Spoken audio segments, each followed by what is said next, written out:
Hey everyone, this is Priya and welcome back to my channel go with low. तो आज इस video में हम बात करेंगे फुल स्ट्रेटेजी के बारे में, how to prepare for AIB 21। ये स्ट्रेटेजी बहुत ज्यादा हेल्पफुल होने वाला है, तो इस वीडियो को ज्यादा से ज्यादा शेयर कीजिएगा क्योंकि मैं चाहती हूँ कि कई सारे स्टूडेंट्स तक AIB के लिए जो तैयारी कर रहे हैं उन तक ये वीडियो पहुंचे। और साथ ही साथ ये वीडियो देखने के बाद आपको कैसा लगता है, ये वीडियो जो भी मैं बोल रही हूँ, वीडियो में जो भी मैं बता रही हूँ वो आपको समझ में आया कि नहीं, वो कमेंट सेक्शन में जरूर लिखिएगा। और एग्जाम देने के बाद फिर आप मेरे को कमेंट में आके बोलेंगे कि थैंक यू मैम, आपने जो बताया वो रियली बहुत ही ज्यादा हेल्पफुल था। तो चैनल को प्लीज सब्सक्राइब कर दीजिए क्योंकि ऐसे ही यूजफुल वीडियोस हम कई सारे लाते रहेंगे। और एक बात आपको बता दूं, पीडीएफ मैंने रेडी कर रखा है, 280 का पीडीएफ है। इसमें सारे इंपॉर्टेंट सब्जेक्ट के पीडीएफ आपको मिलेंगे और माइनर लॉस के भी पीडीएफ कुछ कुछ इंक्लूडेड हैं, 4 नंबर वाले, जैसे public interest litigation, arbitration act, advocates act, labour law. और मेजर लॉ से constitution, CPC, CrPC, previous year कुछ पेपर को छाट छाट के हमने बनाया है। Important section, important landmark judgment, important articles, important amendments और इंपॉर्टेंट केस लॉस, ये सारा कुछ आपको मिलेगा 280 के पीडीएफ में। और साथ ही साथ how to prepare for AIB 21 का जो स्ट्रेटेजी है, pass AIB in first attempt, इसका भी आपको पीडीएफ मिलेगा 280 में। तो पीडीएफ इंग्लिश में अवेलेबल है, हिंदी में हमारी टीम कोशिश कर रही है बनाने की। तो अगर आपको चाहिए तो मुझे व्हाट्सएप पे मैसेज कीजिएगा। ये पीडीएफ बहुत ज्यादा हेल्पफुल है। अगर आप ये पीडीएफ अगर आप लेते हो तो आपको कोई कोर्सेज या कोचिंग करने की जरूरत नहीं है, मैं गारंटी लेती हूँ इस बात की।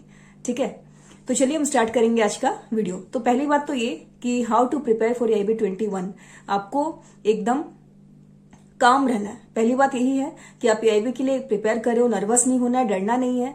आपने 10 लोगों से क्या सुना, किसी ने आपको क्या बोला कि पेपर बहुत हार्ड आता है, ये सब फिजूल की बातें दिमाग से निकाल दीजिए। दिमाग को एकदम शांत रखिए, एकदम शांत रखिए और लंबी सांसें भरिए, टेंशन नहीं लेना है। आपका दिमाग शांत रहेगा तभी आप चीजों को समझ सकेंगे, पढ़ पाएंगे। तो पहली बात तो यही है कि कीप काम, स्टे काम, आपको एकदम शांत रहना है, आपको ज्यादा नर्वस नहीं होना है। ठीक है, दूसरी बात तो ये एकदम शांत रह करके जो नेक्स्ट स्टेप आपका होगा वो होगा सिलेबस का टारगेट करना। हाँ, सिलेबस का प्रिंट आउट निकालिए। सिलेबस आपको ऑफिशियल वेबसाइट पे मिल जाएगा, आपने अभी तक तो देख ही लिया होगा, है ना। तो सिलेबस का प्रिंट आउट निकालिए और सिलेबस का प्रिंट आउट निकाल के एक पेंसिल लीजिए हाथ में और जो भी मेजर सब्जेक्ट है उसको टारगेट कीजिए। For example constitution, CPC 10 marks, constitution 10 marks, CrPC, BNSS 10 marks, है ना। तो सिलेबस निकाल के आपको, अगर आप स्टडी टेबल पर पढ़ रहे हो तो सिलेबस आपको स्टडी टेबल पे लगा देना है या वॉल पे भी आप लगा सकते हैं। मतलब हर रोज जब आप वहां से गुजरे तो आपको पता चले कि आपका टारगेट क्या है ना। तो इस तरीके से आपको ध्यान में रहेगा कि आपको क्या करना है नेक्स्ट स्टेप। फिर आता है आपका बेयर एक्स। अब सिलेबस तो टारगेट कर लिया, अब पढ़ाई शुरू कहां से करें? शुरू करेंगे बेयर एक्ट से। बेयर एक्ट कई लोग पूछते हैं कि मैम कौन सा ले, तो बेयर एक्ट के लिए आपको बता दूं कि बेयर एक्ट आप लोगे विदाउट शॉर्ट नोट्स या विदाउट कमेंट्स वाले ही।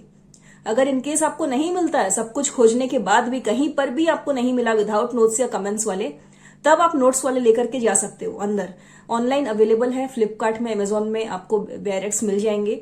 ठीक है, और कई लोग पूछते हैं कि मैम नए कानून भी आएंगे क्या? हाँ, नए कानून आएंगे। नए कानून बीएनएस, बीएनएसएस और बीएसए, जो कि आईपीसी, सीआरपीसी और एविडेंस एक्ट को रिप्लेस किया है। ठीक है, तो AIB में दोनों ही कानून आएंगे, नए वाले भी पुराने वाले भी। तो जैसा कि मैंने आपको कहा कि बेयर एक्ट आपको ले लेना है, ये आपका तीसरा पॉइंट था। फिर आता आपका, जैसा कि मैंने आपको बोला, मेजर सेट को आपको टारगेट करना है, वो आप कंटिन्यू कीजिए। फिर आता आपका प्रैक्टिस प्रीवियस ईयर पेपर। अब practice previous year paper, PYQs मैं सॉल्व करने क्यों बोलती हूँ? देखो, एकदम आसान सा बात है, आप समझ जाओ। कोई कोचिंग क्लासेस लेने की आपको जरूरत नहीं है AIB के लिए। मैं जो बोलती हूँ, मैं जो गाइडेंस आपको दे रही हूँ, आप उसको फॉलो करो। मैं गारंटी के साथ आपको ये बोल सकती हूँ कि आपको 100% आपको रिजल्ट मिलेगा इसमें। और AIB, एक बात तो ध्यान से निकाल दीजिए कि AIB कोई क्वालिफाइंग मतलब एग्जाम है। इसमें सिर्फ पास और फेल। अगर आप 45 लाओगे तभी भी आप पास है, अगर आप 85 लाओगे या आप 90 लाओगे तभी भी आप पास है। कोई आपका मार्कशीट चेक नहीं करेगा, है ना। तो बस आपको यही कोशिश करना है कि 100 मार्क्स का पेपर है, नेगेटिव मार्किंग है नहीं, एक क्वेश्चन का 1 नंबर होता है। तो आपका टारगेट होना चाहिए, मान लीजिए 100 नंबर का पेपर है, आप जनरल कास्ट से हो, जनरल कास्ट का जो पासिंग मार्क है वो आपका 45, है ना। तो आप टारगेट रखो 60 का। आपको 45 का टारगेट नहीं रखना है, 45 का रखोगे तो आपका 30 आएगा। एटलीस्ट आप 60 का टारगेट रखो, तब जाके आप 50 तक आप ला पाओगे। ठीक है, तो 60 का रखते हो तो अच्छी बात है। 60 से कम का टारगेट आपको नहीं रखना है, हो सके तो 60 प्लस का टारगेट रखिए तो और ज्यादा बेहतर है। ठीक है, और टेंशन लेके एकदम मत पढ़िए, क्या होगा क्या होगा, 2 महीने रह गए हैं, बहुत डर लग रहा है, ये वो, अभी तक कुछ नहीं हुआ, एकदम टेंशन मत लीजिए। मैं आपको 10 दिन में भी तैयारी करवा सकती हूँ अगर आप मेरे गाइडेंस में रहेंगे तो। ठीक है, तो टारगेट मेजर सब्जेक्ट वाला पॉइंट जो था वो हमने डिस्कस कर लिया। प्रैक्टिस पीवाईक्यू हम डिस्कस कर रहे थे। तो प्रीवियस ईयर पेपर देखिए सॉल्व करने में क्यों बोलती हूँ ये बात आप सुन लीजिए। जब आप प्रीवियस ईयर क्वेश्चन पेपर आप सॉल्व करते हो ना, तो उसमें क्या होता है, आपको पता चलता है कि क्वेश्चन पेपर का जो पैटर्न है वो कैसा होने वाला है ना। क्वेश्चन पेपर का जो पैटर्न है वो आपको पता चलता है कि पिछले जो एआईबी, जो प्रीवियस एआईबी एग्जाम्स हुए हैं उसमें जो क्वेश्चन पैटर्न रहा है वो किस तरीके का मतलब आ सकता है या किस तरीके का वो रह चुका है। तो उससे जो नए, जो न्यू एकदम फ्रेशर है, जो फर्स्ट टाइम दे रहे हैं एआईबी, उनके लिए ये इजी हो जाता है अंदाजा लगाना कि हाँ भाई पेपर इस तरीके का आ सकता है, इजी भी आ सकता है, हार्ड भी आ सकता है। तो आपको खुद को प्रिपेयर रखना है दोनों के लिए। अगर इजी आया तो वेल एंड गुड है, हार्ड आया तभी भी गुड है, नर्वस नहीं होना एकदम भी, ठीक है। तो प्रैक्टिस प्रीवियस ईयर पेपर आपको ऑनलाइन मिल जाएंगे। मैं जो पीडीएफ दे रही हूँ 280 का, उसमें भी आपको मिल जाएंगे, मॉक टेस्ट भी अवेलेबल है, तो वो आप मेरे से अगर चाहे तो आप ले सकते हैं, ठीक है। फिर आता ओपन बुक एग्जाम है, सो फैमिलियराइज योरसेल्फ विद बेयर एक्स। इसमें आपका जो मेन हथियार बनेगा वो बनेगा बेयर एक्स। बेयर एक्स के बिना ये एग्जाम अधूरा है। अब कई लोग पूछते हैं कि मैम बेयर एक्स हमें सारे लेकर के जाना है क्या? हाँ, बेयर एक्ट हो सके तो आप सारा का सारा लेके जाओ। सिर्फ ये नहीं कि मेन सब्जेक्ट का ले लिया बाकी का छोड़ दिया, ये आपको नहीं करना है। कई लोग मुझे पूछते हैं कि मैम बेयर एक्ट हम सारे लेकर जाएं या कमती लेकर जाएं। मैं तो बोलूंगी सब लेके जाओ, क्योंकि बेयर एक्ट आप सारे लेके जाओगे और मान लो कोई क्वेश्चन ऐसा आया जो आप बेयर एक्ट लेकर के गए हो, उसमें उसका आंसर है ही नहीं, फिर आप क्या करोगे? पासिंग के लिए तो आपको 45 मार्क्स चाहिए, और मान लीजिए कुछ मार्क्स आपके नहीं बन पा रहे हैं, तो माइनर लॉस को आपको अंडर एस्टिमेट नहीं करना है। अगर माइनर लॉस का बेरेक्ट आपके पास रहेगा तो क्या होगा? हाँ, तो ये होगा। तो माइनर लॉस का अगर बेरेक्ट आपके पास रहेगा तो आप क्वेश्चन छोड़ोगे नहीं कुछ भी। अगर इधर मेकअप नहीं हुआ आपका तो आप उधर से देख करके आप आराम से मतलब मिला सकते हो चीजों को, है ना। तो बेरेक्ट सारा का सारा आपको लेके जाना है और बेरेक्ट से आपको दोस्ती करना है, क्योंकि एआईबी एग्जाम में कोई यार दोस्त कोई काम नहीं आता है, कोई रिलेटिव काम नहीं आता है, कोई कभी भी काम नहीं आता। आपका खुद का पढ़ा हुआ, आपके पास क्या है नॉलेज, वही काम आता है। तो आप जाओगे सेंटर में, अपना पूरा हथियार आप लेके जाना, और हथियार आपका बनेगा बेयर एक्ट। तो बेयर एक्ट से आपको दोस्ती करनी है। ये नहीं कि बेयर एक्ट के बारे में कभी सुना ही नहीं है, इससे पहले तो कभी कोई कॉम्पिटेटिव एग्जाम्स हमने दी ही नहीं है, तो बेयर एक्ट क्या है हमें तो पता ही नहीं है। पहली बार आपका एग्जाम में जा करके अगर आप बेयर एक्ट खोलोगे तो कैसे होगा? नहीं होगा। अभी टाइम है, बेयर एक्ट नहीं है तो आप ऑनलाइन ऑर्डर करो, ऑनलाइन अवेलेबल है, कई सारे वेबसाइट पे आपको मिल जाएंगे, ऑनलाइन आपके घर पे भी आ जाएगा बेयर एक्ट्स। तो पेंसिल लो, इंडेक्स को पढ़ो, इंडेक्स जितना हो सकता है आप पढ़ो, थोड़ा फेमिलियर, थोड़ा दोस्ती करो बेयर एक्ट से। बेयर एक्ट होता क्या है, एक्ट क्या है बेयर एक्ट में, बेयर एक्ट को बेयर एक्ट क्यों कहते हैं, क्या स्टैट्यूटरी प्रोविजंस है उसके, तो ये सारे थोड़े थोड़े प्रोविजंस आप पढ़ो। बेयर एक्ट से अभी से स्टार्ट कर दो आप पढ़ना, क्योंकि अभी देखो टाइम है, ठीक है ना। आपका 7 जून को एग्जाम है एआईबी का, तो टेंशन मत लीजिए, अभी टाइम है। बेयर एक्ट को पढ़ते रहिए, बेयर एक्ट से आपको दोस्ती करना है। ये फर्स्ट टाइम जा करके वहां अगर आप बेयर एक्ट खोलोगे ना, तो हे भगवान, तो आप बहुत बड़ी गलती करोगे, आप पूरा नर्वस हो जाओगे। तो बेयर एक्ट की जानकारी लीजिए, नहीं है तो ऑर्डर कीजिए और बेयर एक्ट को पढ़िए, थोड़ा थोड़ा अभी से स्टार्ट कीजिए बेयर एक्ट को पढ़ना, उसको समझना, ठीक है। फिर prioritise new laws. New laws में से देखिए क्वेश्चंस आते हैं बीएनएस, बीएनएसएस और बीएसए। प्रैक्टिकल क्वेश्चंस भी आते हैं और ज्यादातर सेक्शन वाइज क्वेश्चन ही पूछेंगे इससे, जो डायरेक्ट सेक्शन वाइज क्वेश्चन है। देखिए बेयर एक्ट में आपको सब कुछ नहीं मिलेगा, तो बेयर एक्ट आपको पढ़ना है, नॉलेज लेना है बेयर एक्ट का, और कुछ आपको खुद का अलग से प्रिपरेशन करना है। फॉर एग्जाम्पल इंपॉर्टेंट आर्टिकल्स वो आपको बेयर एक्ट में नहीं मिलेंगे, इंपॉर्टेंट अमेंडमेंट्स वो आपको बेयर एक्ट में नहीं मिलेंगे, वो आप गूगल करो, कहीं से आप देखो, कोई एक्स्ट्रा बुक है तो वो खरीदो, आप अलग से प्रिपेयर करो, नोट्स बनाओ, ठीक है। तो सब कुछ अगर आप सोचोगे कि बस बेयर एक्ट लेके चले जाओ पास हो जाएंगे, ये भी नहीं है। बेयर एक्ट अगर आप लेके जाते हो तो आपको आंसर कैसे खोजते हैं ये आपको आना पड़ेगा। बेयर एक्ट से आंसर कैसे खोजते हैं, इसका वीडियो अगर आपने नहीं देखा है तो प्लीज जाकर के देखिए। मेरे जो प्लेलिस्ट है एआईबी 21, एआईबी 20 वाला, एआईबी 19 वाला, उसमें आपको मिल जाएगा, क्योंकि मैं हर एआईबी एग्जाम के टाइम में ये वीडियो मैं बना चुकी हूँ कि बेयर एक्ट से आंसर कैसे खोजते हैं, क्योंकि 90% स्टूडेंट्स को इसी में प्रॉब्लम होता है, ठीक है। डायरेक्ट क्वेश्चन भी और इनडायरेक्ट क्वेश्चन भी। फिर how to solve hard question, indirect question कैसे सॉल्व करे, इस पे वीडियोस भी मैं बना चुकी हूँ, प्लीज उसको भी आप जाके देखना। हाँ, और न्यू लॉज में से क्वेश्चन आते हैं, लेकिन एटलीस्ट ये आपको जानकारी होना पड़ेगा कि बीएनएस ने किसको रिप्लेस किया है, बीएनएसएस ने किसको रिप्लेस किया है, बीएसए ने किसको रिप्लेस किया है ना। तो बीएनएस ने रिप्लेस किया है आईपीसी को, बीएनएसएस ने किया है सीआरपीसी को, और आपका जो एविडेंस एक्ट है उसको रिप्लेस किया है बीएसए ने।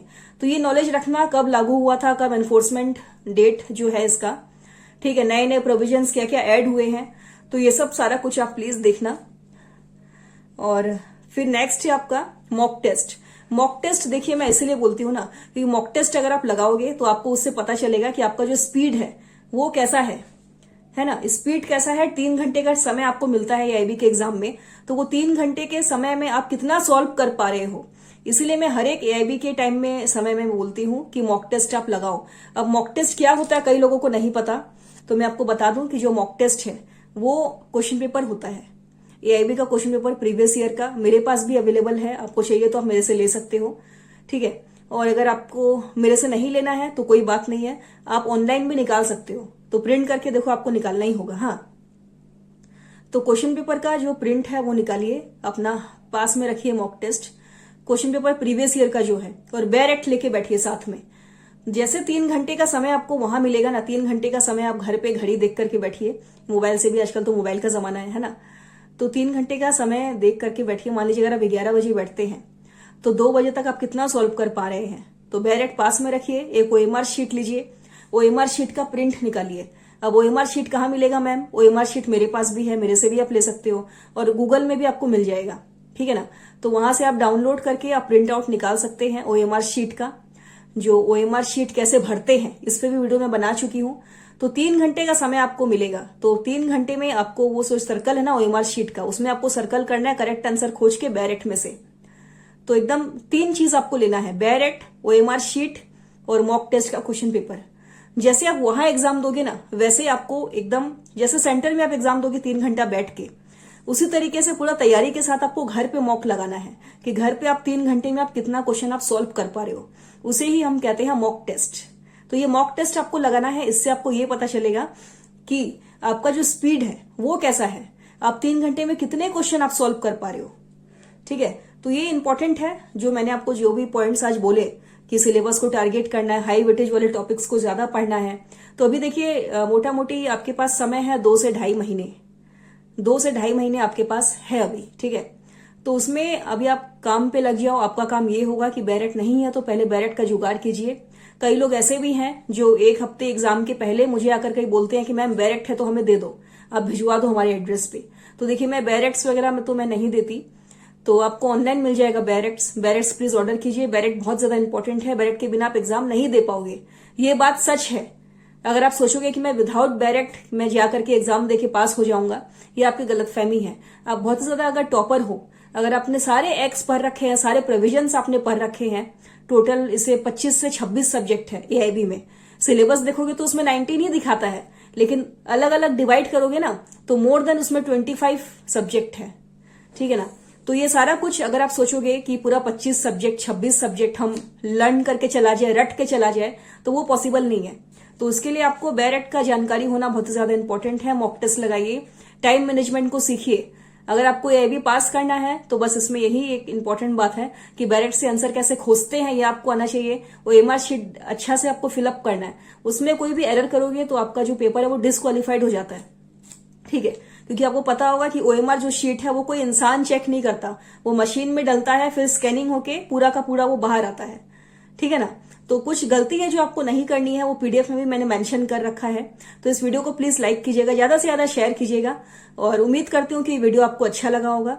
कोई भी डाउट्स है मुझे कमेंट सेक्शन में पूछिए, और पर्सनली किसी को गाइडेंस चाहिए मेरे से तो वो ले सकते हैं। बेयर एक्ट से आंसर कैसे खोजते हैं ये आपको नहीं पता तो इसका मैं क्लास आपको दे दूंगी पर्सनली, ठीक है। और एआईबी कैसे पास करें, ज्यादा मैं 2 से 3 क्लासेस में करवाती हूँ, क्योंकि एआईबी पास करने के लिए थोड़ी सी गाइडेंस की जरूरत होती है। कोई आपको सही राह दिखा दे तो आप पास हो जाओगे। इसमें बेकार के फिजूल खर्चे करके आपको 4000 5000 करके पैसे वेस्ट करके कोर्सेस या कोचिंग ज्वाइन करने की कोई जरूरत नहीं है, ठीक है। तो अगर आपको पीडीएफ चाहिए 280 वाला, आप मुझे व्हाट्सएप पे मैसेज कर सकते हैं, वो लोगे तो आपको कोई कोचिंग क्लासेस की जरूरत आपको नहीं पड़ेगी। तो I hope you guys are doing good. See you guys in the next video. इस वीडियो को प्लीज ज्यादा से ज्यादा शेयर कीजिए। So wish you all the very best. Exam की तैयारी कीजिए। कोई भी डाउट्स है मुझे कमेंट सेक्शन में पूछिएगा। मेरा कॉन्टैक्ट नंबर आपको स्क्रीन पे दिख रहा होगा। Bye bye, take care everyone.